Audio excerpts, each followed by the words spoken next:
नमस्कार, मैं Shivshankar Meena, assistant professor geography, government girls college Secunderabad Dausa. BA part third year के geography के स्टूडेंटों के लिए लास्ट वीडियो में मैंने बात की थी भारत के भौगोलिक भौतिक विभाजन की। उसके बारे में बेसिक डिटेल बताई थी और आगे चल के उसमें हिमालय का विस्तृत वर्णन किया था।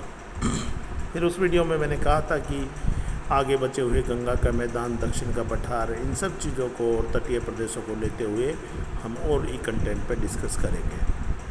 आज का हमारा टॉपिक है दक्षिण का पठार, क्योंकि भौतिक विभाजन में हमको सभी यूनिटों को डिस्क्राइब तरीके से पूरा करना होगा। सबसे पहले तो दक्षिण के पठार की बात करते हैं तो इसकी बेसिक चीज़ें जानते हैं। 16 लाख वर्ग किलोमीटर क्षेत्र में फैला प्रायद्वीपीय पठार भारत का ही नहीं बल्कि विश्व का प्राचीनतम पठार है। ये आर्कियन चट्टानों से निर्मित है एवं इसकी चट्टानें अत्यधिक रूपांतरित हो चुकी हैं। इसकी चट्टानें अत्यंत सुदृढ़ है। विवर्तनिक दृष्टि से शांत क्षेत्र होने के कारण यहाँ भूकंप की संभावना काफ़ी कम है।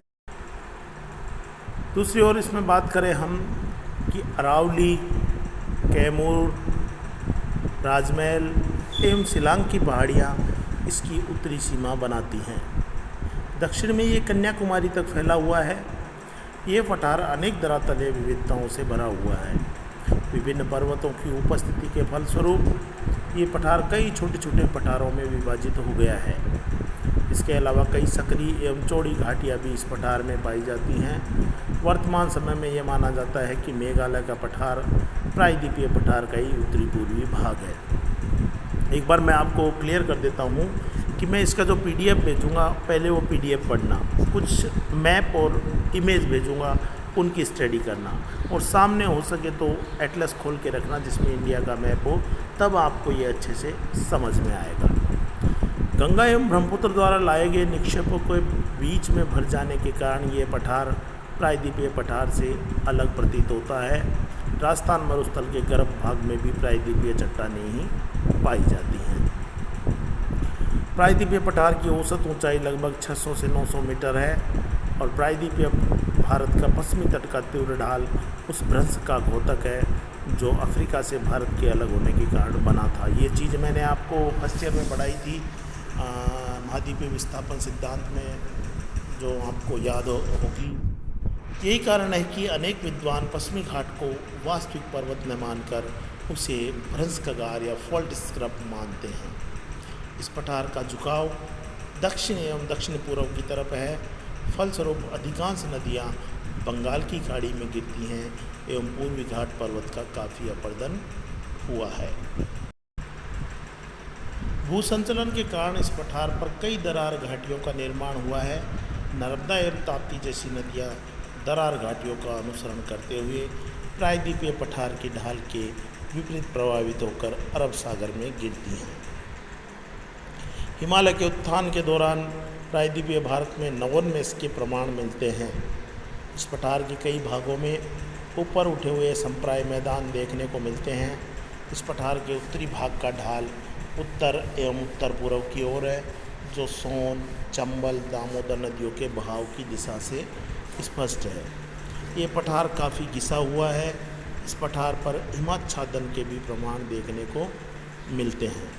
ये संपूर्ण पठार छोटे छोटे पठारों में विभक्त है, जिनमें चपटे शिखरों वाली पहाड़ियाँ काफ़ी मिलती हैं और प्रायद्वीपीय भारत का कोई भी भाग कभी भी समुद्र के नीचे नहीं डूबा। केवल पूर्वी घाट के निकट अस्थायी रूप से स्थानीय निमज्जन के प्रमाण मिलते हैं।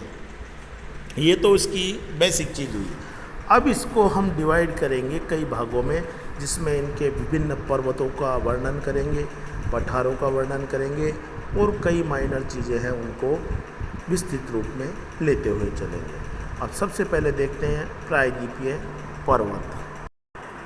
प्रायद्वीपीय पर्वतों की बात करें हम तो इसमें अरावली पर्वत, विंध्याचल पर्वत, सतपुड़ा पर्वत, पश्चिमी घाट पर्वत, पूर्वी घाट पर्वत आदि कई तरीके के पर्वत है, जिनका एक एक लेके हम स्टडी करते हैं। तो बात करते हैं सबसे पहले अरावली पर्वत की। ये एक अवशिष्ट पर्वत है एवं विश्व का प्राचीनतम मोड़दार पर्वत है। ये दिल्ली से अहमदाबाद तक लगभग 800 किलोमीटर की लंबाई में फैला हुआ है। गुरु शिखर इसकी सर्वोच्च चोटी है, जिसकी ऊंचाई 1722 मीटर है। ये आबू पहाड़ी पर स्थित है। उदयपुर के निकट जरगा पहाड़ियाँ, अलवर के निकट हर्षनाथ की पहाड़ियाँ एवं दिल्ली के निकट इसे दिल्ली की पहाड़ियों के नाम से जाना जाता है। ये कठोर क्वार्ट्ज चट्टानों से निर्मित है। इनमें सीसा, तांबा, जस्ता, एस्बेस्टस, अभ्रक आदि खनिज पाए जाते हैं। बार, पीपली घाट, देवारी एवं देसुरी इसके प्रमुख दर्रे हैं। अरावली पर्वत के पश्चिम की ओर से माही एवं लूनी नदी तथा पूर्व की ओर से बनास नदी निकलती है। इस श्रेणी का निर्माण 600 से 570 मिलियन वर्ष पूर्व प्री कैम्ब्रियन काल में हुआ था। ये विश्व की सबसे प्राचीन पर्वत श्रृंखलाओं में से एक है और अरावली के पश्चिम की ओर माही एवं लूनी नदियाँ निकलती हैं और लूनी नदी कच्छ के रण में विलीन हो जाती है। अब इसमें ध्यान रखिएगा, जैसे अरावली पर्वत का हमने वर्णन कर दिया, ओवरऑल दक्षिण के पठार का एक मैप दे दिया, तो अलग से अरावली पर्वत का वर्णन करने के बाद में एक अरावली पर्वत का मैप या इमेज और दे दीजिएगा, जिससे आपका आंसर सटीक बन जाता है। नेक्स्ट पर्वत की बात करते हैं तो ये पर्वत है विंध्याचल पर्वत। ये प्राचीन युग की परतदार चट्टानों से निर्मित है, जिसमें लाल बलुआ पत्थर बहुतायत से मिलते हैं।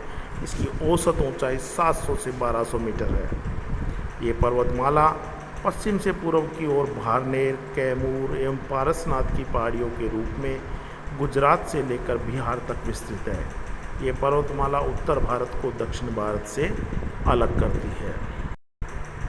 नेक्स्ट है इसमें सतपुड़ा पर्वत श्रेणी।